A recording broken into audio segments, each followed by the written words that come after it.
عقل سے دین کو نہیں سمجھیں گے، جیسے آج غامدی قسم کے لوگ یا مرزا جو ہے جہلمی قسم کے لوگ اپنے انداز میں دین کو سمجھ رہے ہیں، گویا کہ اس سے پہلے دین کو سمجھا ہی نہیں گیا۔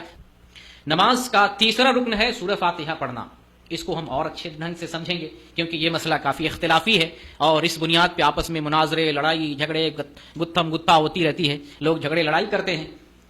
تو اس مسئلے کو سمجھنا ہے، نماز میں سورہ فاتحہ پڑھنا سب کے لیے رکن ہے، امام ہو، منفرد ہو، مقتدی ہو، سب کے لیے، اور ہر نماز کے لیے، یہ بھی جان لیں، صرف فرض کے لیے نہیں، صرف سنت کے لیے نہیں، نفل کے لیے نہیں، حتیٰ کہ جنازے کی نماز کے لیے بھی، جو بھی قسم کی نماز ہے سورہ فاتحہ پڑھنا نماز کے اندر رکن ہے۔ اس مسئلے کو سمجھ لیں اور اس کے بعد میں آپ کو دلیل دیتا ہوں، دلیل سے سمجھیں، کیونکہ دین کو ہمیں دلیل سے سمجھنا ہے۔ میں صرف بتا دوں تو آپ ہو سکتا ہے کہیں گے مولانا تو ہو سکتا ہے ٹھیک کہہ رہے ہوں گے، لیکن ہمارے مولانا تو کچھ اور کہتے ہیں۔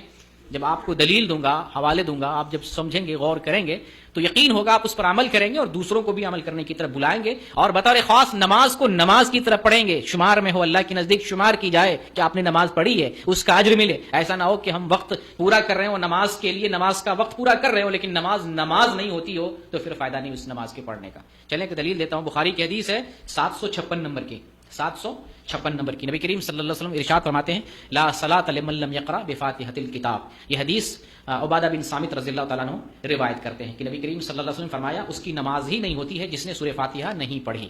یہ تو ایک عام حکم ہے رسول اللہ صلی اللہ علیہ وسلم کا کہ اس کی نماز نہیں ہوتی جس نے سورہ فاتحہ نہیں پڑھا۔ اب آپ کو امام بخاری کی فقاہت بیان کرتا ہوں۔ امام بخاری نے اس حدیث کو صحیح بخاری کے اندر ذکر کر کے امام بخاری نے اس حدیث سے پہلے باب کیا باندھا ہے، باب کو ذرا غور سے سنیں اور اسے سمجھنے کی کوشش کریں۔ امام بخاری اس حدیث کے اوپر باب قائم کرتے ہیں، باب وجوب القراءۃ للامام والماموم۔ قرأت، سورہ فاتحہ کی قرأت کرنا واجب ہے، کس کے لیے؟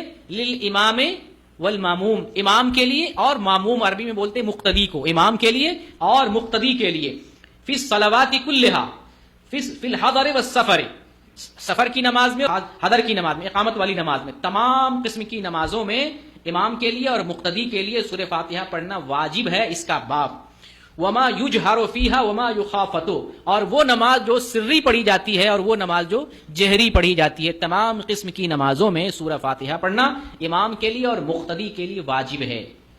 امام بخاری رحمۃ اللہ علیہ نے یہ باب باندھ کر امت کو، ہم کو، آپ کو، دنیا والوں کو بتانے کی کوشش کی ہے کہ یہ جو حدیث ہے اس حدیث میں صرف امام کے لیے حکم نہیں ہے کہ صرف امام ہی سورہ فاتحہ پڑھے گا، مقتدی کو بھی پڑھنا۔ امام بخاری نے یہ باب قائم کر کے ہم پر احسان کیا ہے، امت کی رہنمائی کی ہے، ہمارے درمیان سے جھگڑے ختم کرنے کی کوشش کی ہے۔ اب نہ سمجھنے والے نہ سمجھے تو زبردستی تو ہم نہیں سمجھائیں گے، ہمارا کام ہے بتانا، ہمارے جو اسلاف نے دین سے جو سمجھا ہے ہم دین پر اسی طریقے سے عمل کرنے کی کوشش کریں گے، اپنی عقل سے دین کو نہیں سمجھیں گے۔ جیسے آج غامدی قسم کے لوگ یا مرزا جو ہے جہلمی قسم کے لوگ اپنے انداز میں دین کو سمجھ رہے ہیں، گویا کہ اس سے پہلے دین کو سمجھا ہی نہیں گیا، دین پر عمل ہی نہیں کیا گیا اور دین کی تشریح اور تعبیر نہیں کی گئی۔ یہ لوگ ایک نیا فلسفہ اور نیا طریقہ اپنی عقل سے اور اپنی سمجھ سے ایجاد کر رہے ہیں۔ دین کو ایسے نہیں سمجھنا ہے، عقل سے، دین کو ہم اسلاف کی فہم کے مطابق سمجھیں گے اور اس پر عمل کریں گے۔ یہ عبادہ بن صامت رضی اللہ عنہ کی حدیث تھی۔ ایک دوسری حدیث عبادہ بن صامت رضی اللہ تعالیٰ عنہ سے ہے کہ نبی کریم صلی اللہ علیہ وسلم نے ہمیں ایسی نماز پڑھائی جو بلند آواز سے نماز پڑھی جاتی ہے، تو آپ نے ہمیں فرمایا کہ جب ہم بلند آواز سے تلاوت کریں تو تم ہمارے پیچھے صرف سورہ فاتحہ پڑھنا اور کچھ نہیں پڑھنا۔ آپ نے حکم کن کو دیا ہے؟ پیچھے والے کو۔ آپ تو امام ہیں ہی نا، دنیا والوں کے لیے، صحابہ کے لیے امام ہیں، نماز کے لیے امام ہیں۔